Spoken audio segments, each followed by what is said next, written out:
Nate Dogg here, and today I'm going to be doing a creepypasta over one of the more well-known creepypastas, Jeff the Killer, and this is from August 12th, 2012, and this is written by Sesseur, Sesseur, and I won't give much backstory, but I'm sure we will learn on our trip. Alright. So let's jump right in. Expert from a local newspaper. Ominous unknown killer is still at large. After weeks of unexplained murders, the ominous unknown killer is still on the rise. After little evidence has been found, a young boy states that he survived one of the killer's attacks and bravely tells a story. I had a bad dream, and I woke up in the middle of the night, says the boy. I saw that for some reason the window was open, even though I remember it being closed before I went to bed. I got up to shut it once more. Afterwards, I simply crawled under my covers and tried to get back to sleep. That's when I had this strange feeling, like someone was watching me. I looked up and nearly jumped out of my bed. There, in the little ray of light illuminating between my curtains, were a pair of two eyes. These weren't regular eyes. They were dark, ominous eyes. They were bordered in black and just plain out terrified me. That's when I saw his mouth, a long, horrendous smile that made every hair on my body stand up. The figure stood up there, watching me. Finally, after what seemed like forever, he said a simple phrase, but said in a way that only a madman could speak.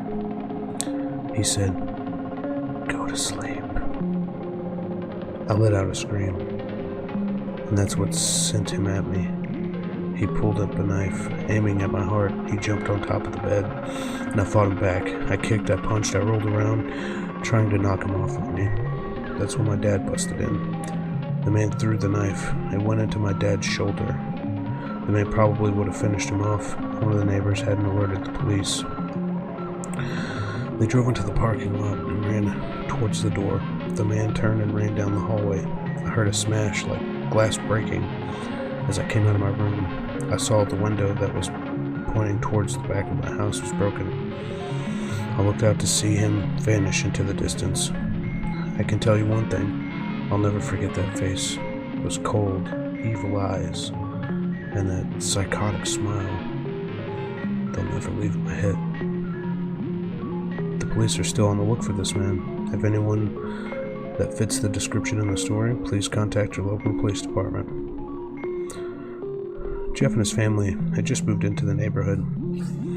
His dad had gotten a promotion at work, and they thought it would be best to live in one of those fancy neighborhoods. Jeff and his brother Louie couldn't complain, though. A new, better house. What's not to love? As they were getting unpacked, one of their neighbors came by. "Hello, I'm Barbara. I live across the street from you. Well, I just wanted to introduce myself and introduce my son." She turns around and calls to her son over. "Billy, these are our new neighbors." Billy said hi and ran back to play in his yard. "Well," said Jeff's mom, "I'm Margaret, and this is my husband Peter, and my two sons, Jeff and Louie." They introduced themselves, and then Barbara invited them to her son's birthday party. Jeff and his brother were about to object when their mother said that they would love to. When Jeff and his family are done packing, Jeff went up to his mom. "Mom, why would you invite us to some kid's party? If you hadn't noticed, I'm not some dumb kid." "Jeff," said his mother, "we just moved here. We should show that we want to spend time with our neighbors. Now we're going to the party, and that's final." Jeff started to talk, but stopped himself, knowing that he couldn't do anything. Whether his mom said something, it was final.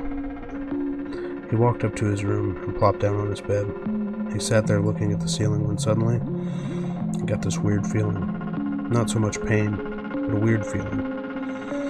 He dismissed it as just some random feeling. He had heard his mother call to him to get his stuff, and he walked down to get it. The next day, Jeff walked downstairs to get breakfast and got ready for school. as he sat there, eating his breakfast, he once again got that feeling. This time it was stronger. It gave him a slight tugging pain, but he once again dismissed it. As he and Louie finished breakfast, they walked down to the bus stop, and they sat there waiting for the bus. And then all of a sudden, some kid on a skateboard jumped over them, only inches above their laps. They both jumped back in surprise. "Hey, what the hell?" The kid landed and turned back at them. He kicked up his skateboard and caught it with his hands. The kid seemed to be about 12, 1 year younger than Jeff. He wears an Aeropostale shirt and ripped blue jeans. Well, it looks like we got some new meat. Suddenly the two other kids appeared. One was super skinny, and the other was huge. "Well, since you're new here, I'd like to introduce ourselves. Over there is Keith." Jeff and Louie looked over to the skinny kid. He had a dopey face that you would expect a sidekick to have. "And he's Troy." They looked over at the fat kid. Talk about a tub of lard. This kid looked like he hadn't exercised since he was crawling. "And I," said the first kid, "am Randy. Now, for all the kids in the neighborhood, there's just a small price for bus fare, if you catch my drift." Louie stood up ready to punch the lights out of the kid in the eyes when one of his friends pulled a knife on him. "Tisk, tisk, tisk. I had hoped you would be more cooperative, but it seems we must do this the hard way." The kid walked up to Louie and took his wallet out of his pocket. Jeff got that feeling again. Now it was truly strong, a burning sensation. He stood up, but Louie gestured him to sit down. Jeff ignored him and walked up to the kid.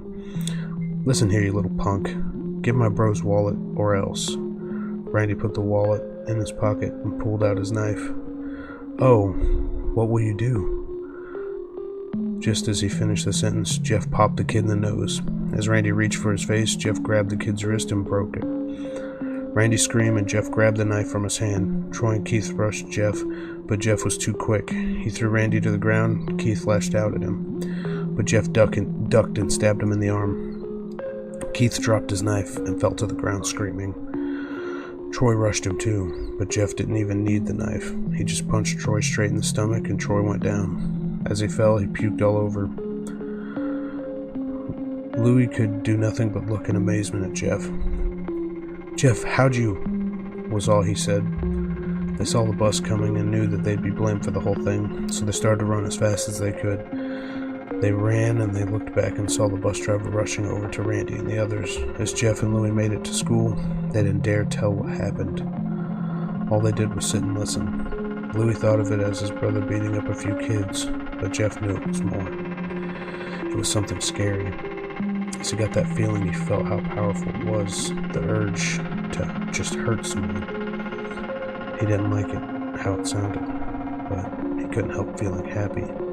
He felt that strange feeling go away and stay away for an entire day of school, even as he walked home due to the whole thing near the bus stop, and how now he probably wouldn't be taking the bus anymore. He felt happy. When he got home, his parents asked him how his day was, and he said, in a somewhat ominous voice, "It was a wonderful day." The next morning, he heard a knock at his front door.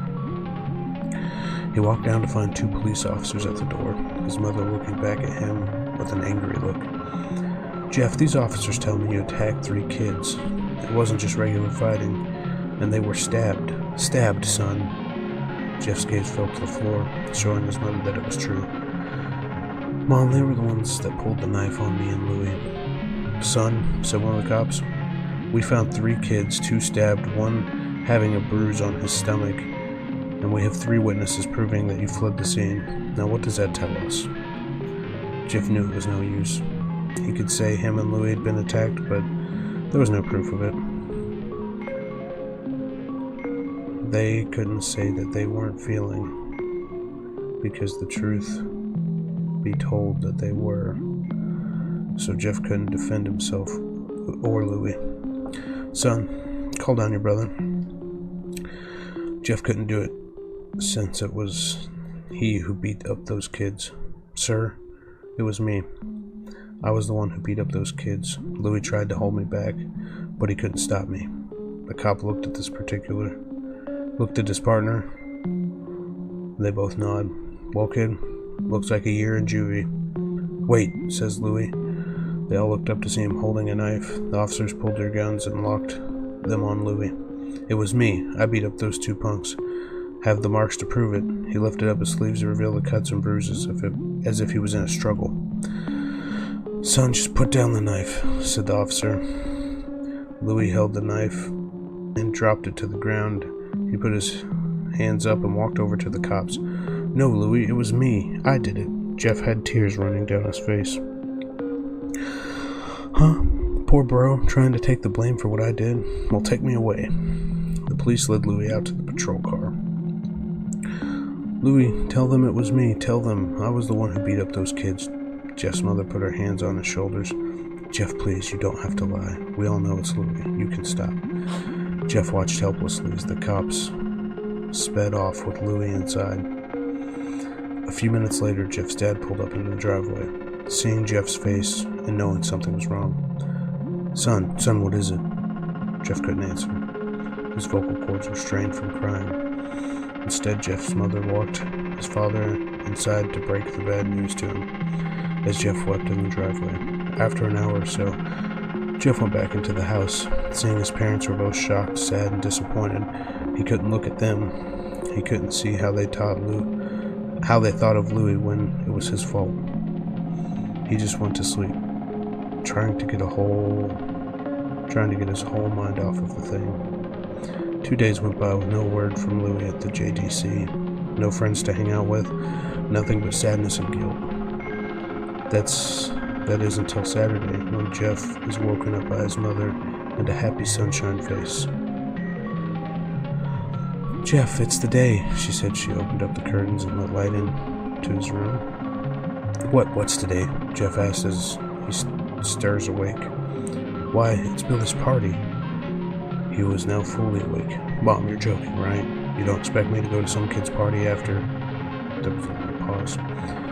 Jeff, we both know what happened. I think this party could be a good thing that brightens up the past days. Now get dressed. Jeff's mother walked out of the room and down the stairs to get ready herself. He fought himself to get up. He picked out a random shirt and a pair of jeans and just walked downstairs. He saw his mother and father dressed up, his mother in a dress and his father in a suit. He thought, why would they ever wear such fancy clothes to a kid's party? Son, is that all you're going to wear? Said Jeff's mom. Better than wearing too much, he said. His mother pushed down the feeling to yell at him and hit it with a smile. Now, Jeff, we may be overdressed, but this is how you go if you want to make an impression, said his father. Jeff grunted and went back to his room. I don't have any fancy clothes, he yelled downstairs. I just picked out something.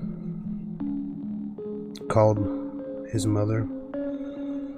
He looked around in his closet for what he would call fancy. He found a pair of black dress pants he had for special occasions and an undershirt.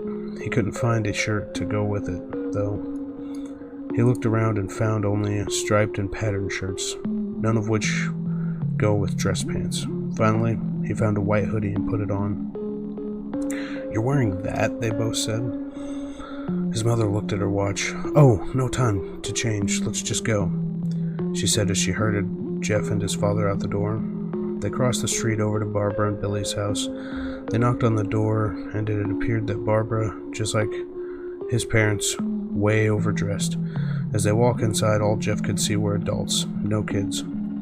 The kids are out in the yard, Jeff. How about you go meet some of them, said Barbara. Jeff walked out to the yard full of kids. They were running around in their weird cowboy costumes and shooting each other with plastic guns. He might as well be standing in a Toys R Us. Suddenly, a kid came up to him and handed him a toy gun and a hat. Hey, you want to play? He said. Ah, no, kid. I'm way too old for this stuff.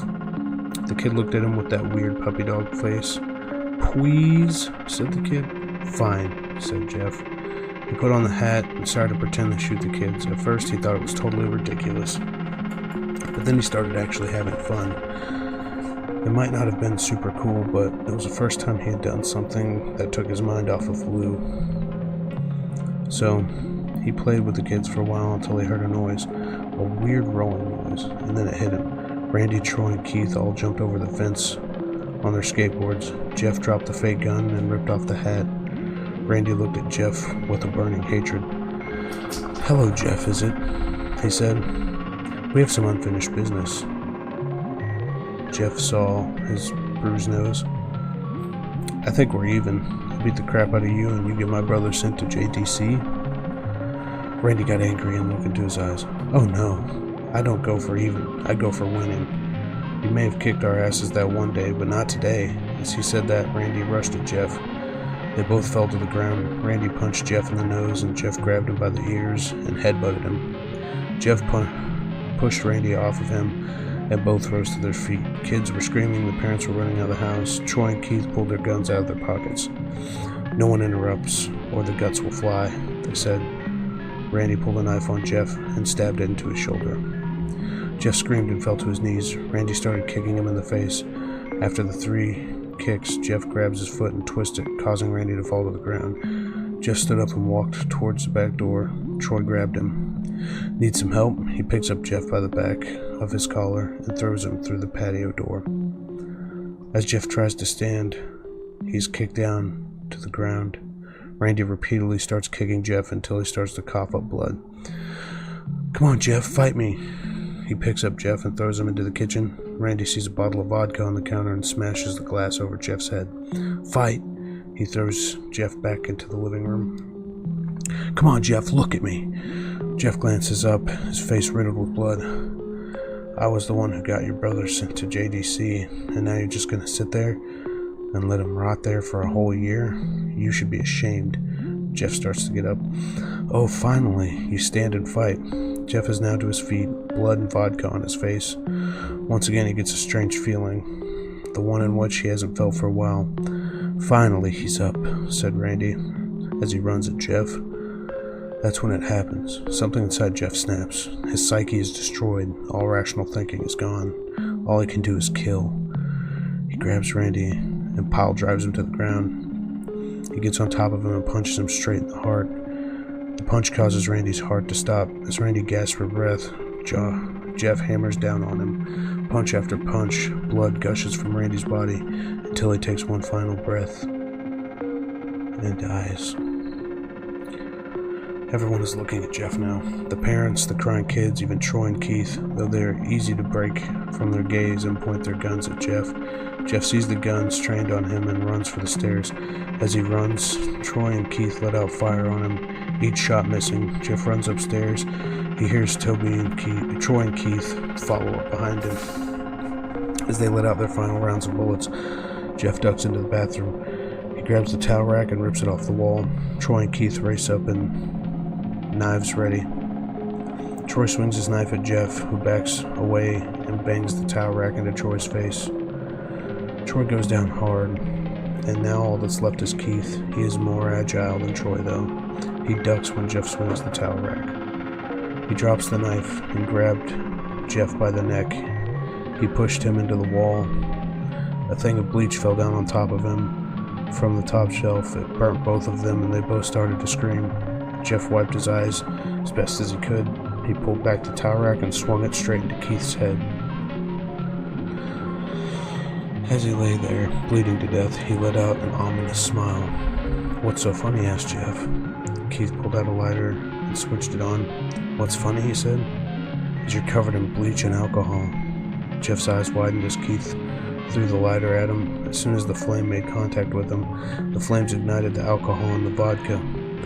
While the alcohol burned him, the bleach bleached his skin. Jeff let out a terrible screech as he caught on fire. He tried to roll out of fire, but it was no use. The alcohol had made him a walking inferno. He ran down the hall and fell down the stairs. Everybody started screaming as they saw Jeff, now a man on fire, dropped to the ground, nearly dead. The last thing Jeff saw was his mother and the other parents trying to extinguish the flame. That's when he passed out.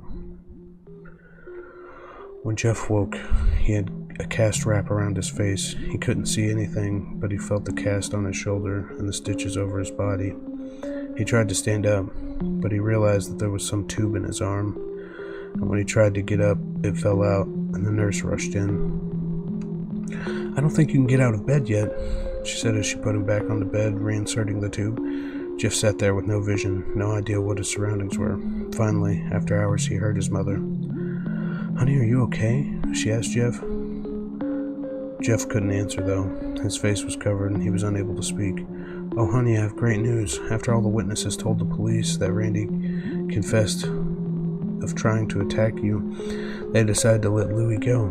This made Jeff almost bolt up, stopping halfway, remembering the tube coming out of his arm.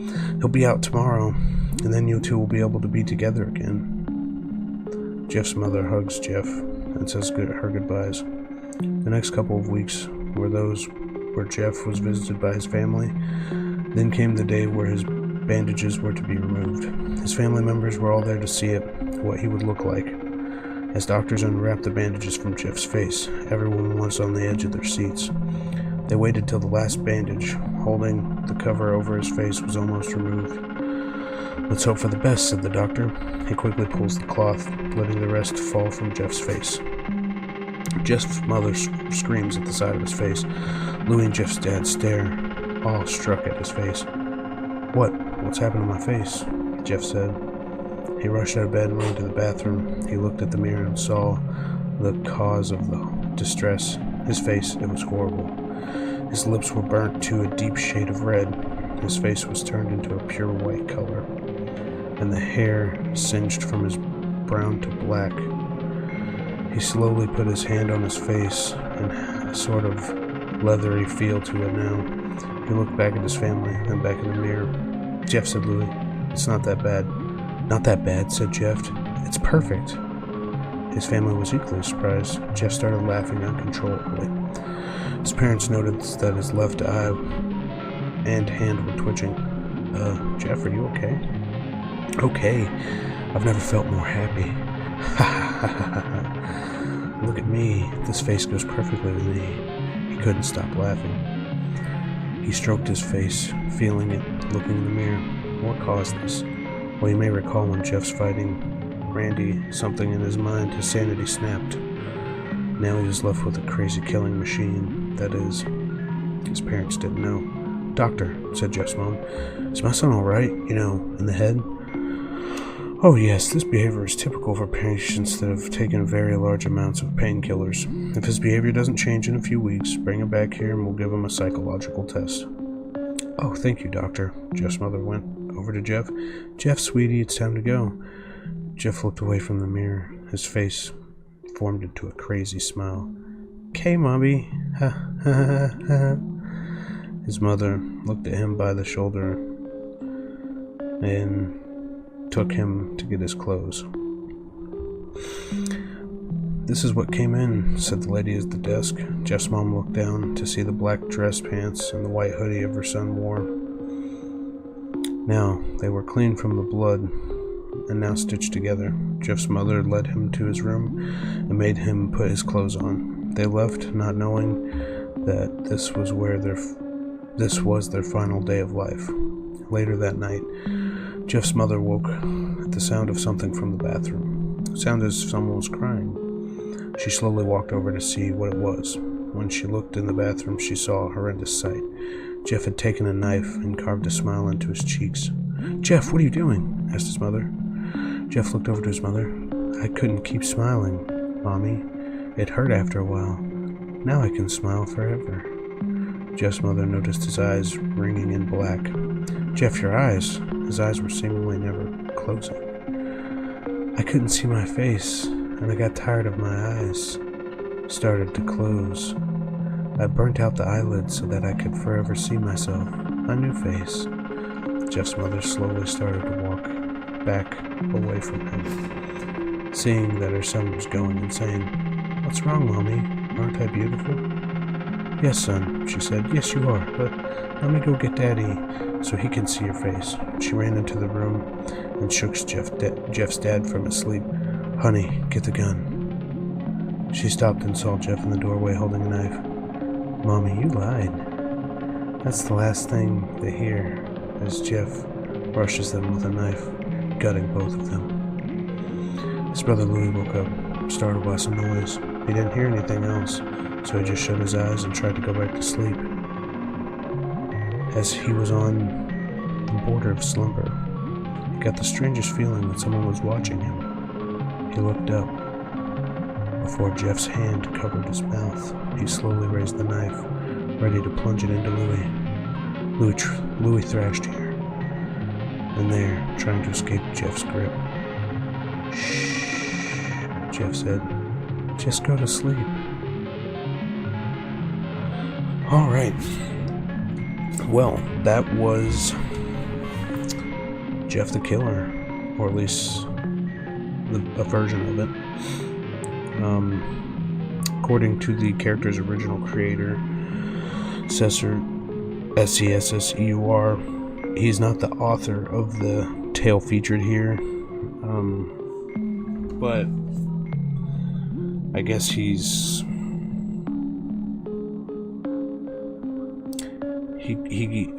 claims he claims this is his popular version of the Jeff story as a fan fiction. Anyway, that was Jeff the Killer. I mean, that was a really good story. Kind of crazy. I feel like it probably happened in real life, maybe. Obviously, just like Slender, Jeff the Killer, I mean, people allegedly have videos and stuff like that, but it's all up to perspective. If you believe in it, you believe in it. If you don't, you don't. But yeah, I mean, Jeff the Killer. I think it was a pretty good creepypasta. It's been around for a really long time. A lot of people know about it, so alright. Well, if you guys like this video, that's sweet. Subscribe for more, and I'll see you on the next video.